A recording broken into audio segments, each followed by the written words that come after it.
Pega. Pra quebrar o gelo. É, acho que tá rolando a gravação, Deus. Eu giro. Todo mundo aqui tá na Guggenheim. Só pode. Eu giro com você. E tá filmando assim. Meio que é. Aí filma aqui, tu, né? Então, mas. Pega no. Eu falo, eu falo muito. Eu. Eu.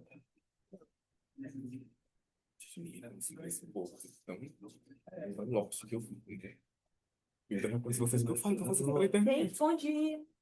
Falar sobre o microfone mesmo. Meu nome é Luíse, estou como coordenadora do Laboratório de Artes Visuais aqui da escola. Sou uma mulher branca, de cabelinho curto e sorridente. E gostaria de dar as boas-vindas para todo mundo que essa é a Escola Cooperativa das Artes. É um equipamento gerado em parceria com o IBM e com a Secult-For. E agradecer a presença de todo mundo aqui. Para a gente é uma honra receber essa atividade, receber essa comida que passeando. E dizer que também estamos começando mais um ciclo do Laboratório de Artes Visuais. O Lucas está como tutor do laboratório do projeto Investigação Aeropa, da Bárbara Bandida, que está ali Cadê? atrás. E dizer dessa alegria de recebê-los aqui, receber essa atividade. E é isso, gente. Obrigada.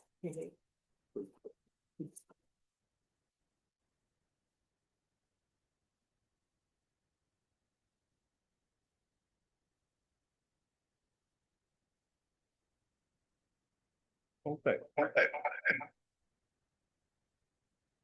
Oi, oi, oi, oi, oi, oi, oi, oi, oi, oi, tá dando os ecos, os tremores. Bom dia, todo mundo aqui presente. Antes de iniciarmos o lançamento, eu gostaria de reverenciar a memória de Marcos Martins, artista, arquiteto, professor, que infelizmente nos deixou nesta quinta-feira, 18 de setembro, aos 51 anos de idade. Marcos se intitulava como um bioconstrutor de abrigos poéticos e, ao longo dos seus quase 30 anos de trajetória, ele criou diversas esculturas de barro, performances urbanas e instalações efêmeras que abordavam um profundo implicamento entre o corpo, a casa e a natureza. Então, prestamos nossa solidariedade à família, aos amigos e aos muitos alunos que tiveram o privilégio de conviver com Marcos. Ele permanece vivo em cada um de nós. E apesar da perda irreparável dessa semana, hoje será um dia de celebração. Hoje é um dia super especial, porque inauguramos a LAC Editora e lançamos o livro Tremor dos Vivos, de Cassiano Gadelha. O LAC, Laboratório de Arte Contemporânea, nasceu em 2015. Hoje faz 10 anos, na Universidade Federal do Ceará, UFC. Ele nasceu como um espaço de estudo, pesquisa, investigação e criação em arte contemporânea. Foi fundado sob a coordenação de Cassiano Gadelha e associado ao programa de pós-graduação em artes da UFC. O LAC ele foi concebido para tensionar e repensar os campos da história da arte, da crítica, da curadoria, da expografia, da arte-educação e das poéticas contemporâneas. E desde a sua criação, o LAC investiga as relações entre arte, gênero, raça, classe, etnia e sexualidade, assumindo uma perspectiva crítica e decolonial. Essa abordagem busca questionar as estruturas hegemônicas, ampliando vozes e práticas historicamente marginalizadas, para propor novas epistemologias e novas metodologias de criação e novos pensamentos sensíveis em arte. Ao longo de sua trajetória, o LAC organizou grupos de estudos que se tornaram a marca do laboratório. Muitos aqui participaram dos grupos de estudos do LAC, tais como o grupo de estudos em biomaterialidades e pós-colonialidades em artes, o grupo de estudos em curadoria, pensamento decolonial e indígena, O grupo de estudos em arte e decolonialidade foram grupos nas quais discutimos autoras e autores latino-americanos e africanos. Além dos grupos, o LAC promoveu seminários, colóquios e oficinas, como o Seminário de Arte Contemporânea Decolonial, o Colóquio Multidões Queer, a oficina Introdução ao Pensamento Decolonial e a residência Pós-Pornopirataria, que articulou arte contemporânea e pós-pornografia. Além da exposição Soterramento, que contou com a participação de quase 20 artistas, né? A gente tem aqui Louise e vários outros artistas que participaram dessa exposição, que investigou o esgotamento dos modos de existência majoritários e a falência do mundo como conhecemos, a partir de exercícios de descolonização da imaginação, libertando das garras e armadilhas dos poderes instituídos, e fazendo fugir a vida e a potência de criação aprisionada. Os artistas, na exposição, imaginaram o impossível, em uma guerra de imaginações onde surge uma criação ética e estética que propõe o apocalipse como um projeto político. E em breve, tá? Vem um spoiler. A gente vai fazer o lançamento também, distribuição gratuita do livro Soterramento, que vai contar com ensaios, textos críticos e curatoriais inéditos, tá? Porque neste ano de 2025, o LAC completa 10 anos de existência. E para comemorar esse aniversário de uma década, a gente organizou uma série de eventos, começando hoje, né? Então hoje é um começo, né? De uma série de eventos que a gente quer organizar, enfim, fazer uma grande festa. E hoje a gente começa esse aniversário de 10 anos com a inauguração da LAC Editora e o lançamento do seu primeiro livro, o primeiro livro da editora, que é o livro Tremor dos Vivos, de Cassiano Gadelha. A LAC Editora, que nasce nos 10 anos desse projeto, ela nasce com a missão de publicar livros que exercitem o pensamento crítico em arte contemporânea, intervindo nas estruturas hegemônicas e semeando novas formas de pensar e fazer arte no contemporâneo. Essa iniciativa não surge apenas como um selo editorial, não é apenas isso, mas é um gesto político de transformar a publicação em um campo de disputa de narrativas, de invenção e de partilha de mundos. Num país onde o acesso ao debate crítico é frequentemente condicionado por lógicas de mercado e por um sistema de arte centralizado, uma editora especializada em arte contemporânea, ela opera como uma máquina de contracirculação de ideias. Publicar, o ato de publicar, é romper os limites da circulação hegemônica, é abrir brechas em um cenário dominado por discursos eurocentrados, é dar voz e corpo a perspectivas que a lógica colonial tenta silenciar. A LAC Editora encarna, assim, um movimento de insubmissão intelectual. Faz da edição um ato de insurgência, ampliando redes de saberes e fortalecendo epistemologias do Sul. A gente acredita que a arte contemporânea carrega em si uma força política capaz de tensionar regimes de verdade e modos de existência. Escrever e arquivar essa produção é um ato de memória e de resistência. Em tempos de apagamentos e revisionismos, publicar é impedir que corpos, vozes e práticas sejam condenados ao esquecimento. Então, o arquivo, quando mobilizado de forma crítica, não é apenas um repositório, é um território de disputa e de reimaginação do presente. Ao fabular, a LAC Editora cria mundos possíveis. Seus livros funcionam como máquinas de semear novas ideias e produzir novas subjetividades, onde o pensamento crítico e a imaginação política se entrelaçam. Então, a ideia de lançar o livro O Tremor dos Vivos, de Cassiano Gadelha, nasce de uma urgência política. Qual é essa? Que é preservar e dar circulação ao pensamento de um intelectual que transformou, literalmente transformou, o debate sobre arte e decolonialidade em Fortaleza e, por que não, no Brasil. Após a morte de Cássio, em 9 de dezembro de 2021, tornou-se evidente que a sua produção, que encontrava-se até então espalhada, estava espalhada em revistas, capítulos de livros, palestras, vídeos, podcasts, enfim, era uma produção que estava espalhada, né? E o projeto pretendia reunir tudo isso em um único local, impedir o apagamento de uma voz decisiva para o pensamento crítico contemporâneo. A luta se converteu em ação. Organizar esse acervo não apenas como homenagem, mas também como estratégia de resistência à lógica colonial que continuamente silencia saberes dissidentes. Por isso, a curadoria e a edição não se tratou apenas de compilar textos, mas de montar um arquivo crítico, capaz de evidenciar as frentes de atuação de Cassiano. Quais são essas? Arte contemporânea, epistemologias negras, corpo, raça, gênero, sexualidade. O projeto, isso é uma coisa importante também do livro, foi uma grande conquista nossa, é que o projeto também compreende que democratizar o acesso é uma dimensão essencial da disputa política. Por isso, o livro oferece audiodescrição, audiobook, tradução em libras, legendagem e uma ambientação sonora. Eu recomendo muito vocês lerem enquanto está a ambientação sonora, ela é maravilhosa. Ou seja, diversos recursos de acessibilidade disponíveis no livro via QR Code. A acessibilidade aqui não é um complemento, é uma condição de justiça e reparação, que amplia o alcance do pensamento de Cassi e reafirma que a produção de conhecimento é um direito coletivo e não um privilégio restrito. O Tremor dos Livros é, sobretudo, um instrumento de contra-circulação de ideias. Ao reunir os textos de Cassiano, a publicação enfrenta a lógica de esquecimento que marca a história colonial brasileira e a própria história da arte. Arquivar é um gesto político.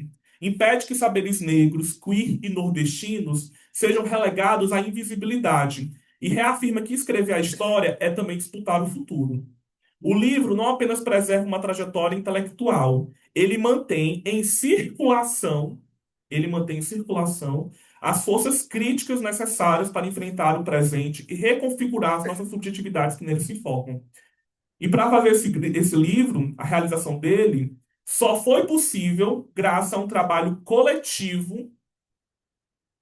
Fazer um livro é um ato político porque é um ato coletivo que reuniu saberes, energias e compromissos políticos. Por isso, eu queria aqui agradecer primeiramente a Juliana Gadelha pela direção criativa do livro, que deu forma visual e conceitual ao projeto. A Rodrigo Lopes, pela organização e projeto gráfico, que traduziu em imagem a diagramação e a força política do pensamento de Cassi. A Wes Viana, que está ali atrás, que fez a pesquisa. O Wes, assim, foi até a última camada de Deep Web para encontrar todos os textos da tia Cassi e criou a cronobiografia, um livro com o tema Cronobiografia de Cassi, uma cronobibliografia, então o livro é um recorte, né, de textos, então, mas a gente disponibilizou uma cronobiografia e uma cronobibliografia completa para quem quiser acessar outros textos, e revisou também um trabalho minucioso que garantiu o rigor e a consistência ao conjunto. Obrigado. A Hércules, cadê a Hércules? A Hércules, linda, que articulou as diferentes etapas do processo editorial. Hércules foi fundamental nesse processo. A Pedro Vieira, pela consultoria jurídica, assegurando a integridade dos direitos autorais e da circulação do livro. Foi incrível trabalhar com Pedro, que tem inventado um direito sensível. E o nosso profundo agradecimento à equipe de acessibilidade que torna o livro verdadeiramente público. A Onda de Tradução, pela coordenação dos recursos de acessibilidade. A Daniele França, pela audiodescrição e o audiobook. A Grace Kelly e Islândia Castro pela tradução em Libras e Euri Júnior pela legendagem. Também agradecemos ao Cipriano, que é o autor da imagem da capa, Gira, da série Macumba Pictórica. Agradecemos também a Louise Félix. Cadê Louise? Ah, ela saiu. Mas a gente agradece a Louise Félix, coordenadora do Laboratório de Artes Visuais, e a Escola por Piracema das Artes, por nos receber em sua casa e nos ensinar que a educação é uma ferramenta de transformação de mundos. A Secretaria Estadual da Cultura, que viabilizou este projeto com recursos da Lei Paulo Gustavo, nosso reconhecimento pelo apoio que tornou possível esta publicação. E, por fim, eu quero agradecer a uma das partes mais importantes na construção do livro, o público. Sim, eu quero agradecer a cada um de vocês que hoje compartilha este momento e celebração conosco. Obrigado a vocês que carregam o tremor que foi Cassiano Gadelha. tornando sua presença sempre viva. O cuidado da memória não é individual, é coletivo. Então, cada vez que este livro é aberto, cada vez que este livro é citado, debatido em sala de aula, incluído em ementas, bibliografias, o pensamento do tremor de Cassiano se torna vivo.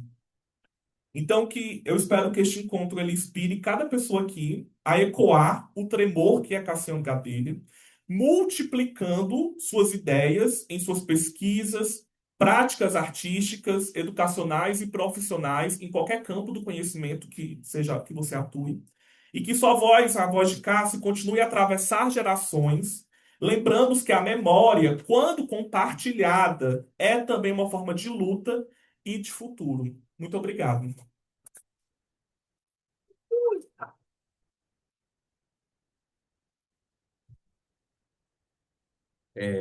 Gente, também queria agradecer a presença de todo mundo e eu preparei uma apresentação curta para a gente dar uma olhada no projeto gráfico do livro, né? Da maneira como foi organizando. Então, acho que a primeira informação, a primeira imagem que a gente tem contato com o livro é a obra do Cipriano, então acho que é um bom ponto de partida. O Cipriano, ele é artista e pesquisador. Ele é licenciado em letras, pós-graduado em metodologia para o ensino de artes e mestre em educação. O Cipriano é membro do Museu da Memória Negra em Petrópolis e ele também faz parte da comissão que tem investigado os arquivos da escravidão, que acabou de ser fundada, né, esse ano no Rio de Janeiro. Então, para além de artista, ele tem um trabalho de pesquisa que também se conecta com essa dimensão pública da memória, que eu acredito que é um dos grandes desafios ainda hoje no Brasil, né? Então, dentro da obra do Cipriano, ele combina elementos gramaticais e dos cultos afros para nomear os seus trabalhos poéticos e essa obra dele, inclusive, que faz parte da capa do livro, que ele gentilmente cedeu, ela foi exposta na exposição Direito à Forma, que estava no Inhotim esse ano, mas outras obras dele que fazem parte dessa mesma série, Macumba Pictórica, estiveram presentes na exposição dos Brasis, Arte e Pensamento Negro, Encruzilhadas Arte Brasileira, que estava rolando entre os centros culturais Banco do Brasil. E, por último, ele também participou da exposição Artes da África, que foi uma das exposições inaugurais do novo prédio do MASP. Então, é uma alegria e uma honra poder trabalhar com um trabalho dele, que tem circulado de maneira tão bonita por várias instituições prestigiadas e que hoje é capa do nosso livro, que, bom, também se desenvolve nesse projeto gráfico. Então, eu vou passando aqui os slides. Ai, é assim? Você pode clicar. Ah, ok. Vamos ver. É. Né? Aqui, né? Tá. Ah, maravilha. Então, comentei da capa. Essa é a equipe que o Lucas já, né, lindamente apresentou. Eu só organizei aqui para todo mundo ver as imagens. Então, de que maneira que a gente foi pensando esse projeto gráfico, né? Uma das coisas que a gente conversou durante o processo de elaboração do livro, que foi uma questão que a Lucas comentou bastante, era que a acessibilidade não ficasse como um acessório do livro e ela já pudesse ser visualizada desde o início. Então, logo após a folha de rosto, acho que todo mundo deve estar com um exemplar, a gente já tem acesso a todas essas ferramentas de acessibilidade, junto com a ficha técnica, enfim, porque a ideia é, inclusive, como uma das ferramentas é a ambientação sonora, que a pessoa possa fazer a leitura da publicação acompanhada por ela, né? Além do uso das outras ferramentas também. Para a divulgação do livro e também uma maneira que a gente encontrou de traduzir, reorganizar, porque o que acontece? Boa parte das publicações do Cassiano estão disponíveis em revistas acadêmicas. E eu acho que quase todo mundo aqui é mais ou menos familiarizado com esse universo acadêmico, e essas revistas, elas não necessariamente têm uma diagramação ou um jeito de organizar o texto que se adapta às palavras, aos temas e às questões. Então, são textos muito blocados, com aquela formatação justificada, um espaçamento que é, bom, baseado na ABNT, Então, para a publicação, a gente escolheu fazer um outro design que não exatamente segue essa formatação acadêmica, mas se aproxima de outras publicações do campo da arte. Então, são textos acadêmicos que eles recebem uma formatação que é comum aos livros de arte, de crítica de arte. Então, é um pouco nessa linha que a gente foi desenvolvendo. Aí, como os capítulos seguem uma mesma diagramação, eu vou passar por eles. Cada um eu reuni uma citação e as primeiras páginas, né? Então, o primeiro texto é o Epistemologias Negras, Corpo, Trauma e Memória. O segundo é o Corpo Política, Errâncias Poéticas Descolonizando Roteiros.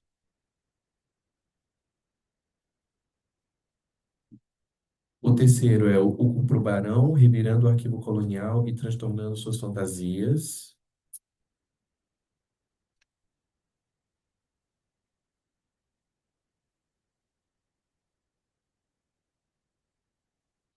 Quarto texto, Preta, Queer e Homo-Lesbo Afetividades, Raça, Gênero e Outras Dissidências em Performance.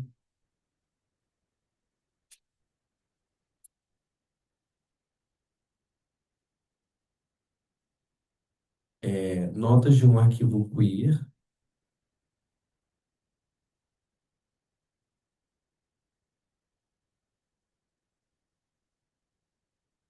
Da sensação à desmaterialização, máquinas de influência e as estéticas da diferença sexual.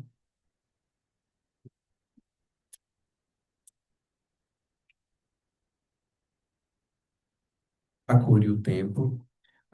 E acho que um outro aspecto também que é importante comentar, que é, embora seja uma publicação do campo das artes, boa parte das pessoas que têm interesse nos trabalhos que o LAC vem desenvolvendo nos últimos anos são pesquisadoras e pesquisadores, não só do campo das artes, mas também de outras disciplinas. Então, de alguma maneira, a gente considerou que também era importante que dentro do livro tivesse que o livro, que as páginas não fossem totalmente preenchidas pelos textos, mas que elas tivessem folgas para anotações, notas. Então, essa mesma coluna que é utilizada para as notas de rodapé, a gente também foi reproduzindo ao longo do livro para possibilitar que as pessoas pudessem fazer seus estudos enquanto, bom, leem os textos, né?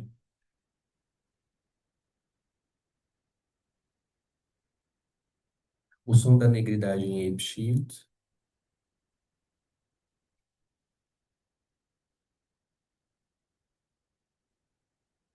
a Nordeste apenas.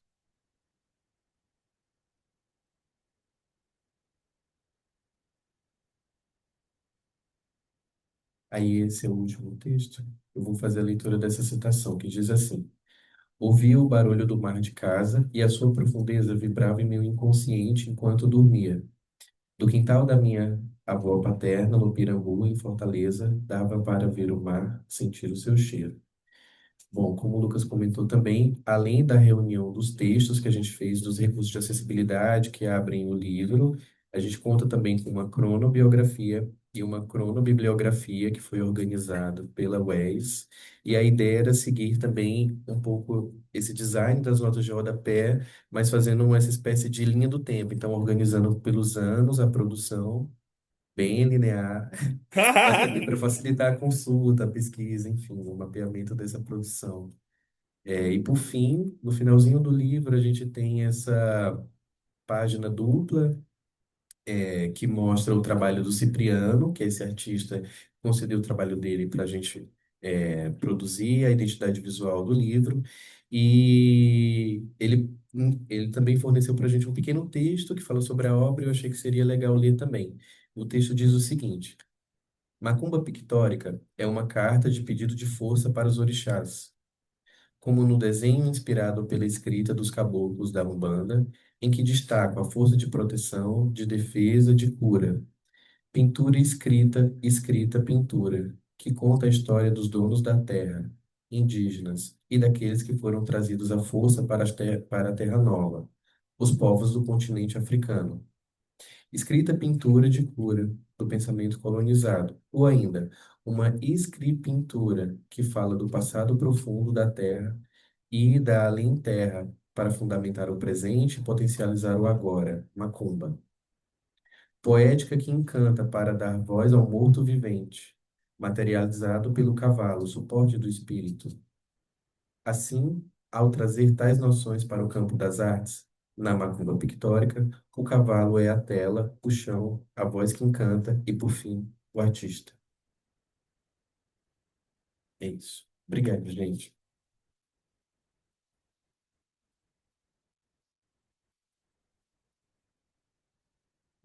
E, gente, primeiramente, agradecer a presença de todos e todas presentes, agradecer esse trabalho lindo, maravilhoso, composto por Lucas, Rodriguinho, Hércules, Vez, agradecer a presença da minha família materna, paterna, meus pais, meus primos, minhas tias que estão aqui. Nós temos uma energia de coragem muito grande, né? E são as mulheres da família.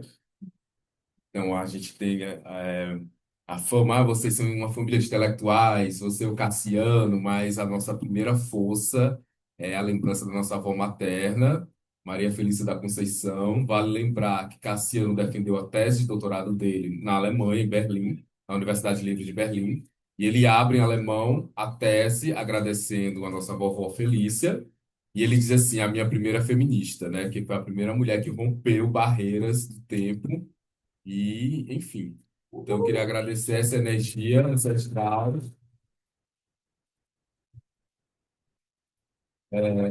Eu agradeço essa energia ancestral da nossa família é muito diversificada em costumes, mas se une pela coragem, pela persistência em viver, e é uma força nossa. Que essa, infelizmente, fez uma passagem quando ele estava muito fragilizado, mas a energia da força dele se materializa enquanto obra, e vocês têm em mãos agora essa força enquanto livro. E Lucas fez um roteiro cerimonialista para mim, para Rodriguinho, e ontem à noite nós recebemos um intimato que nós deveríamos construir uma narrativa e eu vinha só agradecer.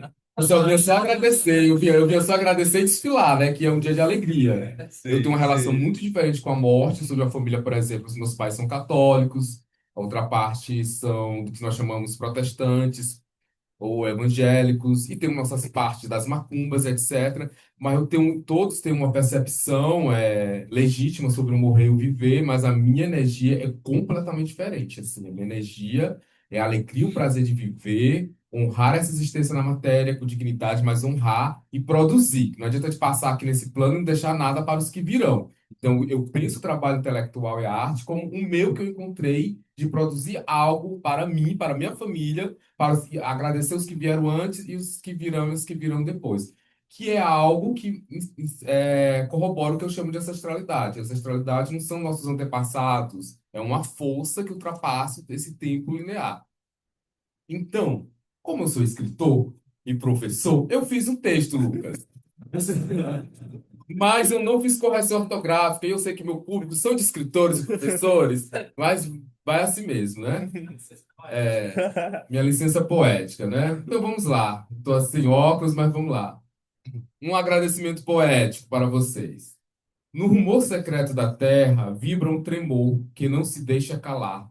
Esse tremor é o sopro dos vivos, mas também o hálito dos que nos antecederam, ancestrais que ainda nos acompanham nas frestas da linguagem, nos desenhos da pele, nos cantos que persistem apesar da violência colonial. É um estremecimento que não é medo, mas chamado. A lembrança de que não caminhamos sós. O anticolonialismo nesse chão fértil não é apenas luta política, mas movimento espiritual. Ele nos convoca a desmontar as prisões do olhar e abrir-se para outras cosmologias, onde a vida não se mede pelo cálculo da produtividade, mas pela potência de um rio, pelo brilho de uma estrela, pelo nascimento de uma criança que traz consigo a memória de mundos que insistem na vida, ainda que além da forma, do espaço e do tempo como conhecemos.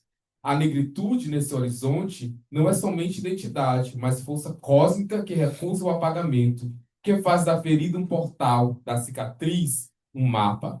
É dança no silêncio das galáxias, é poema escrito com sangue e riso, é filosofia feita corpo e movimento.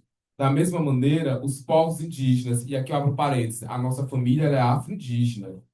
A preponderância da nossa família são povos indígenas e povos negros. Quais são as etnias? O processo colonial violento não nos permite fazer um mapa perfeito. Mas basta olhar para nossos rostinhos lindos, essa pele linda que a gente tem aí. Então, recapitulando aqui. Dança, então, a negritude ela é uma dança no silêncio das galáxias, é poema escrito com sangue e riso, é filosofia feita corpo em movimento. Da mesma maneira, os povos indígenas nos lembram que o mundo nunca foi uma propriedade, mas uma casa aberta onde cada ser, pedra, árvore, vento, pássaro, guarda uma sabedoria que só a escuta reverente pode decifrar.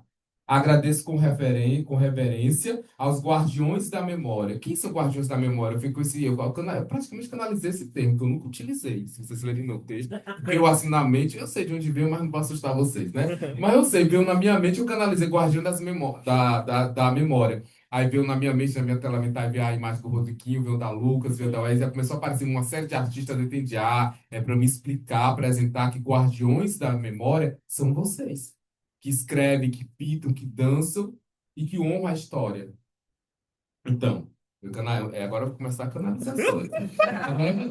Então, vamos lá. A negritude nesse horizonte não é somente identidade, mas força cósmica que recusa o apagamento, que faz da ferida um portal, da cicatriz um mapa, é dança no silêncio das galáxias, é poema escrito com sangue e riso, é filosofia feita de corpo em movimento. Da mesma maneira, os povos indígenas nos lembram que o mundo nunca foi uma propriedade.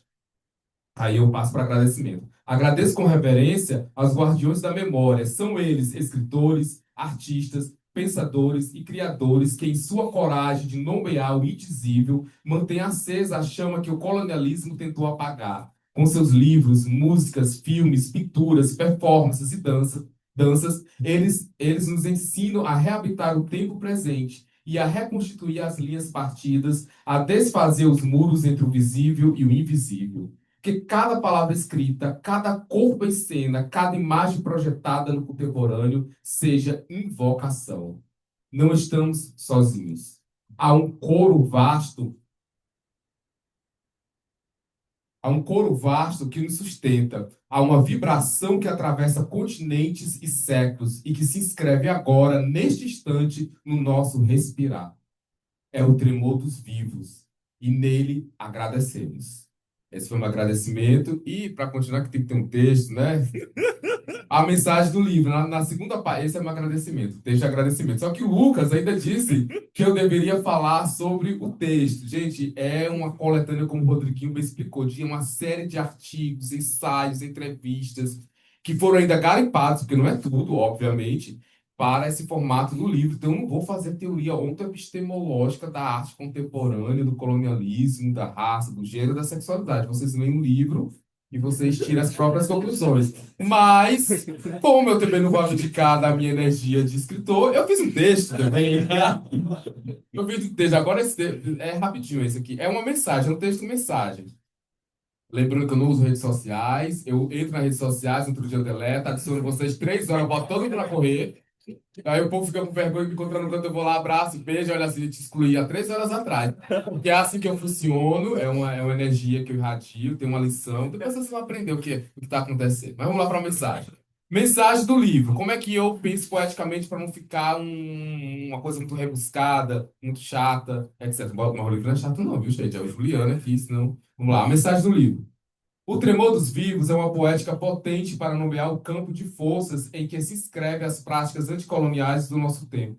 Não se trata apenas de um abalo sensível, mas de um gesto ontológico que desloca o centro da gravidade da vida, devolvendo à memória e à ancestralidade o lugar de fundamento. O colonialismo, em suas múltiplas manifestações territoriais, epistêmicas, estéticas, buscou estabilizar o mundo em categorias rígidas, apagando as vibrações que não se ajustam ao seu regime de ordem. Contra essa fixação, o tremor é a lembrança de que a vida não se reduz ao enquadramento, ela escapa, ressoa, insiste. Nessa perspectiva, o anticolonialismo não pode ser compreendido apenas como resistência política a formas históricas de dominação. Ele é também prática espiritual, abertura ao indomável, aquilo que não se deixa traduzir plenamente em esquemas de poder. Em muitas tradições africanas indígenas, espiritualidade e políticas não se separam. Lutar é também cuidar dos espíritos, zelar pela continuidade da terra, invocar a memória dos que vieram antes. O gesto anticolonial, portanto, é sempre também gesto cosmogônico, refazer mundos, sustentar universos que sobrevivem à sombra da destruição. A negritude nesse campo emerge não somente como identidade racial ou experiência histórica, mas como categoria filosófica capaz de interpelar a ontologia ocidental. Pensadores que Cassie Walker, em especial Aimé Césaire, Frantz Fanon, Grada Quilomba, já apontaram que ser negro no mundo moderno é ser confrontado com a impossibilidade de existir dentro das gramáticas coloniais do ser. Contudo, é precisamente dessa impossibilidade que brota uma outra forma de vida, uma estética da sobrevivência que se converte em política radical. A negritude se dá como vibração cósmica, como memória insurgente que desestabiliza as narrativas hegemônicas do tempo. De modo análogo, as cosmologias indígenas desconstroem a lógica proprietária e antropocêntrica herdada do colonialismo. Ao compreender a Terra como corpo vivo, os rios como artérias, as montanhas como ancestrais, os povos originários nos oferecem não apenas uma ética ecológica, mas uma metafísica radicalmente distinta daquela que regeu o Ocidente moderno. Nesse horizonte, o tremor dos vivos é também o estremecimento da floresta, a respiração das águas, a reverberação do cosmos no corpo humano. A filosofia indígena não é discurso abstrato, mas prática contínua de coabitação entre seres múltiplos e heterogêneos.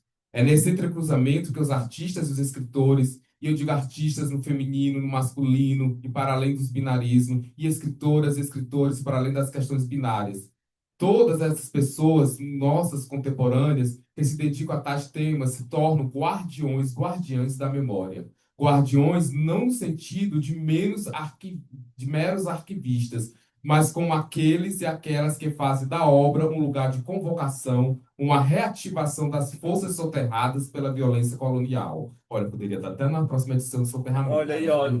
Já vai.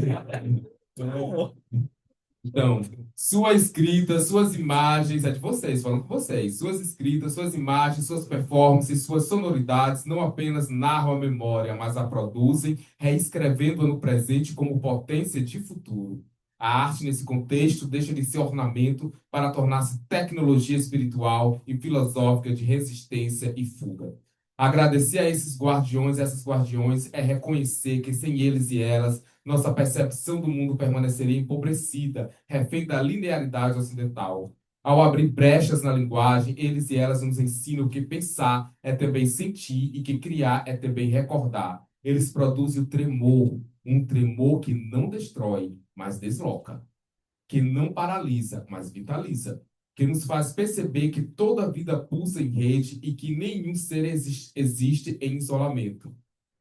Vocês gostam do coletivo, né? Eu uso a linguagem quântica, implicada, né? Mas vamos entender o coletivo. Vamos lá. Em tempos de devastação planetária e reatualização de formas de colonialismo, o pensamento anticolonial nutrido pela espiritualidade, pela negritude e pelas cosmologias indígenas aponta para um horizonte de recriação do comum. O tremor dos vivos não é apenas metáfora, mas sinal daquilo que ainda não foi totalmente capturado. Ele anuncia uma filosofia que não teme a vulnerabilidade, uma política que não se reduz à gestão da vida, uma espiritualidade que não se restringe ao ritual, mas se inscreve no modo de existir.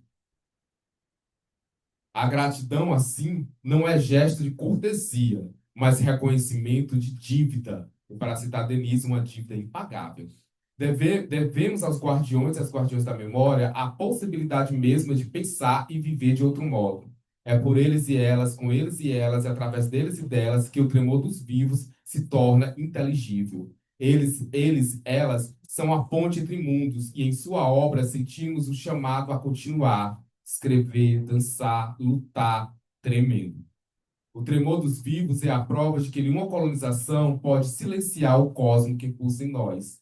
E nesses tempos de fim de mundo, que nós estamos muito preocupados a atravessar o fim do mundo, e que as pessoas acham que nós somos inocentes, não temos ferramentas para essa travessia, eu não sei vocês, mas eu sou muito pior do que o fim do mundo. Muito obrigado.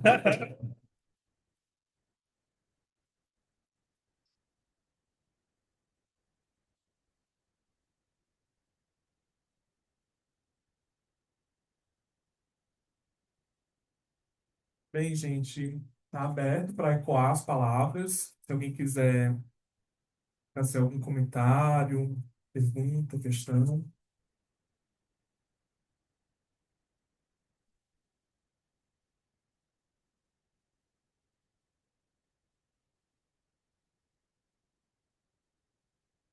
Vou levar o microfone para todo mundo ouvir. Outro quer tentar? Tentar. Tá, com a voz Tá? ruim? Deixa eu fui do canal. Talvez seja ruim pra live. Tô mais ou menos. Toma, amigo.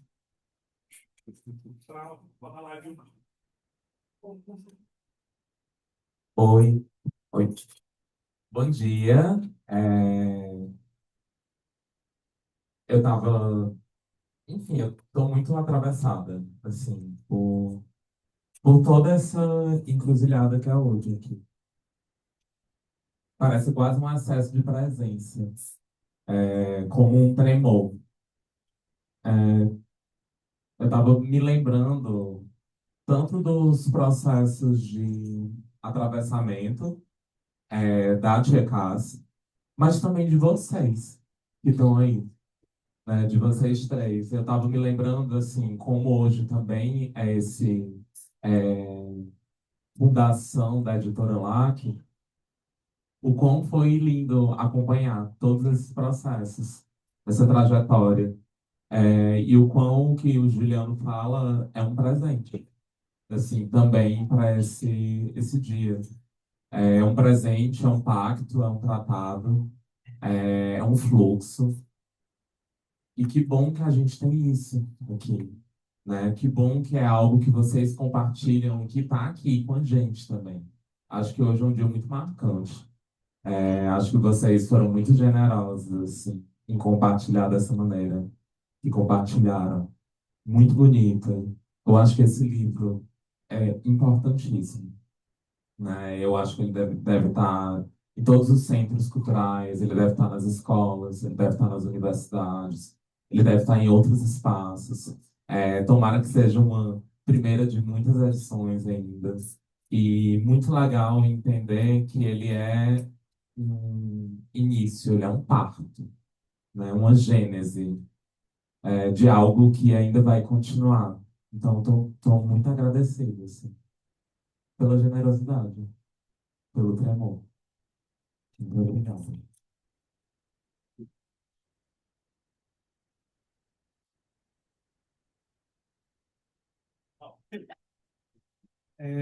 Obrigado, amiga, por ter falado. A Bárbara, eu estou como tutora da Bárbara. Essa palavra é horrível, né, amiga? É, Mãe, irmã, dona. Marizona e tal. No Laboratório de Artes Visuais da PUC. Tem sido ótimo o processo com a Bárbara nesse ano. A gente é da mesma turma do doutorado, da primeira turma do doutorado em artes da UFC. Então, a gente tem nutrido uma relação muito forte esse ano. Agradeço muito o teu comentário. E eu acho que a editora ela nasce nesse ano de 2025, nesses 10 anos, e com muita. Acho que o conceito que o Juliano trouxe de Guardiões da Memória, eu acho que vai muito de encontro com o que a editora quer fazer, né? Assim, ela tem essa preocupação. A Rodriga tem uma pesquisa gigantesca com arquivo e memória, gigantesca, assim, uma pesquisa de uma vida mesmo.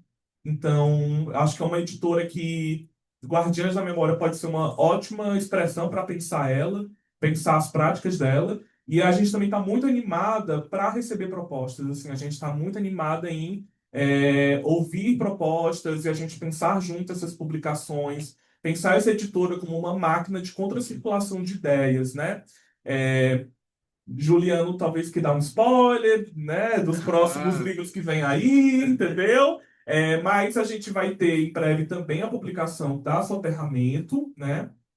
O projeto está praticamente pronto, então talvez no final desse ano ou no ano que vem a gente deve fazer também a distribuição gratuita e talvez muito em breve também, né? Depois quero conversar com o Rodrigo, né? Mas de repente pensar um resumê do Marcos Martins, que eu acho que é super importante a gente organizar essa obra, catalogar e publicar um resumê completo de tanto das produções como dos projetos e textos críticos, enfim, né? Depois a gente vai conversar com o conselho editorial, que ela é a nossa, ela conecta com o conselho espiritual, né? Ela, então tem que ver se o conselho invisível também vai aprovar isso. mas é uma editora que ela nasce com esse desejo de fazer a diferença, assim, né? Então, enfim, a gente quer muito receber propostas. Tinha essa outra demanda que o Lucas fez. Tem uns spoilers para contar, né? Quais são os próximos livros, né? Enfim, vai sair um livro meu também. Vai ter um livro meu, mas vai demorar um pouquinho, viu, gente? Mas vai sair. Vai sair.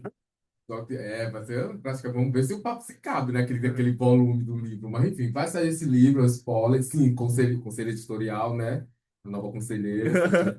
Fui muito grato por essa posição. A editora LAC, que abre agora, ela está disposta a receber, né, no futuro, as obras de vocês, para passar pelo conselho. Tem um conselho.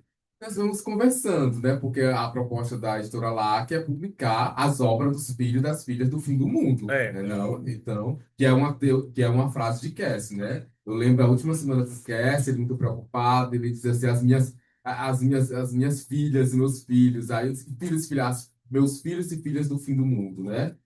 Então, ele tinha essa é uma frase dele, né? Que ele tratava os alunos e as pessoas que começaram com ele. Muitas pessoas hoje, nessas estrelas maravilhosas que estão aqui, começaram com a tia Cass, com Cassiano. Por exemplo, a Isadora Ravena, que está aqui. Isadora Ravena sempre diz, uma das primeiras falas foi Cassie. Ela disse, viu, Anete? Até ela tem essa energia meio truqueira, né? Mas foi a primeira aula. Verdade, foi. Então tem várias pessoas, vários filhos, várias filhas de Cassie, pelo mundo das artes brilhando, estrelas maravilhosas, né? Temos os amigos parceiros de longa data, tem Juliana, temos Jander, meu amigo, temos o pessoal do Colapso, Diego Landim, né? Esse povo que é pura ruptura, né? Ficou bem quietinho lá atrás, mas se aproxime para vocês perceberem, bem quietinho, né? Temos os professores, tem o Pablo, querido de Cassie tinha muito carinho pelo Pablo. Não foi meu orientador, tudo acho que o Pablo foi meu orientador, não foi. Mas enfim, queria agradecer novamente, só para encerrar esse momento de fala minha. Então é isso, né? Eu acho que eu não esqueci de nada desse roteiro, né? Não. Não, mas então, Check em tudo, check em tudo. não esqueci nada desse roteiro. Então é isso.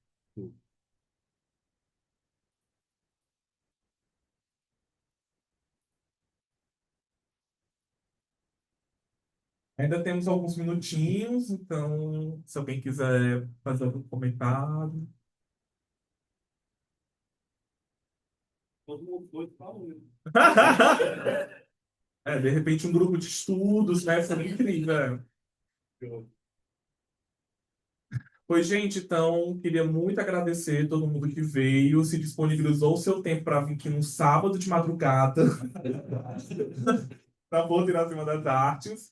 E eu espero muito que esse livro continue ecoando, assim, e por isso que eu acho que vocês saem daqui um pouco com essa, eu espero com essa missão, né, de ecoar esse tremor dos vivos que é Cassiano. Obrigado, gente.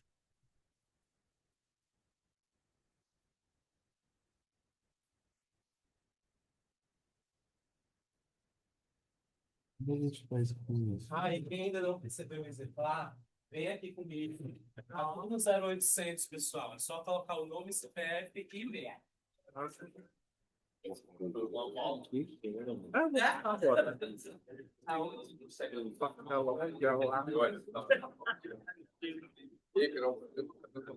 Ficou ótimo, porque tava vocês de brinde. Tchau.